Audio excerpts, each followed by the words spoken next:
ପିଲାମାନେ ଆଜି ଆମେ କଦଳୀ ଗଛ ଚିତ୍ର କରିବା। କି ଚିତ୍ର? ତମେ ବୋର୍ଡକୁ ଦେଖ। ମୁଁ ଯେମିତି ତିଆରି କରୁଛି ତମେ ମାନେ ସେମିତି ତିଆରି କରିବ। ଦେଖ, ପ୍ରଥମେ କଦଳୀ ଗଛ ଅଙ୍କନ କଲା ବେଳକୁ ତାର ଗଣ୍ଡି ଓ ମୂଳ ପ୍ରଥମେ ତିଆରି କରିବାକୁ ପଡ଼ିବ। ଦେଖ, ମୁଁ କେଉଁଭଳି ଭାବରେ କଦଳୀ ଗଛର ଗଣ୍ଡି ତିଆରି କଲି ଏବଂ ବର୍ତ୍ତମାନ ମୂଳ ମଧ୍ୟ ତିଆରି କଲି। କଦଳୀ ଗଛ ମୂଳରେ କଦଳୀ ପୁଆ ଥାଏ, ତେଣୁ ତାର ମୁଁ ପୁଆ ଚିତ୍ର ଦୁଇଟି କରିଦେଲି ଦୁଇ ପାଖରେ। ବର୍ତ୍ତମାନ କଦଳୀ ଗଛର ପତ୍ର ତିଆରି କରିବି। ପତ୍ର ତିଆରି କରିବା ପୂର୍ବରୁ ମୁଁ ତାର ଶାଖା ଗୁଡ଼ିକ ତିଆରି କରିବି। ଧ୍ୟାନପୂର୍ବକ ଅନୁଧ୍ୟାନ କଲେ ତମେ ଜାଣିପାରିବ ଚିତ୍ରଟି କେତେ ସହଜ ଏବଂ ସରଳ। ତା ଛଡ଼ା ପିଲାମାନେ, ତମେ ତ ବର୍ତ୍ତମାନ ଷଷ୍ଠ ଶ୍ରେଣୀରେ ପଢ଼ୁଛ, ଏହା ତୁମ ପରୀକ୍ଷାରେ ମଧ୍ୟ ପଡ଼ିପାରେ। ତେଣୁ ତମେ ଏହି କଦଳୀ ଗଛର ଚିତ୍ର ଅଙ୍କନ କରିବା ପାଇଁ ଅଭ୍ୟାସ କରିବାକୁ ପଡ଼ିବ।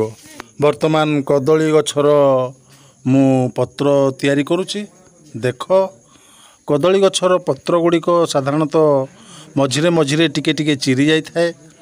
ତେଣୁ ମୁଁ ସେହିଭଳି ଅଙ୍କନ କରିବାକୁ ଚେଷ୍ଟା କରୁଛି। ତମେମାନେ ମଧ୍ୟ ସେହିଭଳି ଚିତ୍ର ଅଙ୍କନ କରିବାକୁ ଚେଷ୍ଟା କର ଏବଂ ଦେଖିବ, ତମେ ଯେତେବେଳେ ଧୀରେ ଧୀରେ ଗୋଟେରୁ ଦୁଇଟା, ଦୁଇଟାରୁ ତିନିଟା, ତିନିଟାରୁ ଚାରିଟା ଏହିଭଳି ବାରମ୍ବାର ଅଭ୍ୟାସ କରିବ, ତମର କଦଳୀ ଗଛ ଚିତ୍ର ନିଶ୍ଚିତ ଖୁବ୍ ସୁନ୍ଦର ଦେଖାଯିବ।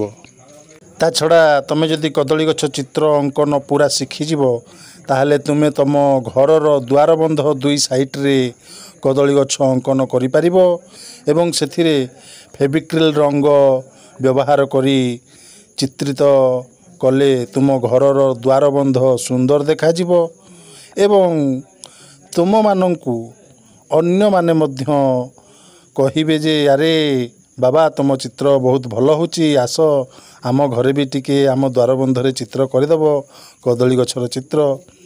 ସାଧାରଣତଃ କଦଳୀ ଗଛର ଚିତ୍ର ଦ୍ୱାରବନ୍ଧ ଦୁଇ ସାଇଡ଼ରେ ତିଆରି କଲେ ତାହା ଶୁଭର ସଂକେତ ବୋଲି ଜଣାଯାଏ। ତେବେ ପିଲାମାନେ ଦେଖ, ମୁଁ କେଉଁଭଳି ଭାବରେ କଦଳୀ ଗଛର ଚିତ୍ର ଅଙ୍କନ କରୁଛି, ତମେମାନେ ମଧ୍ୟ ସେହିଭଳି ଅଭ୍ୟାସ କରିବ। ହଁ ପିଲାମାନେ, ଯେଉଁମାନେ ଆର୍ଟିଷ୍ଟ ଅଙ୍କଲ ଚ୍ୟାନେଲକୁ ସବସ୍କ୍ରାଇବ୍ କରିନାହଁ, ଦୟାକରି ସବସ୍କ୍ରାଇବ୍ କରିବ ଏବଂ ତୁମ ସାଙ୍ଗମାନଙ୍କୁ ସେୟାର କରିବ। ତା ଛଡ଼ା ଲାଇକ୍ ଟିକେ ମଧ୍ୟ କରିଦେବ। ଧନ୍ୟବାଦ। ତାହେଲେ ଆସ ଦେଖିବା କଦଳୀ ଗଛର ଚିତ୍ର କେଉଁଭଳି ଭାବରେ ଅଙ୍କନ କରାଯାଉଛି।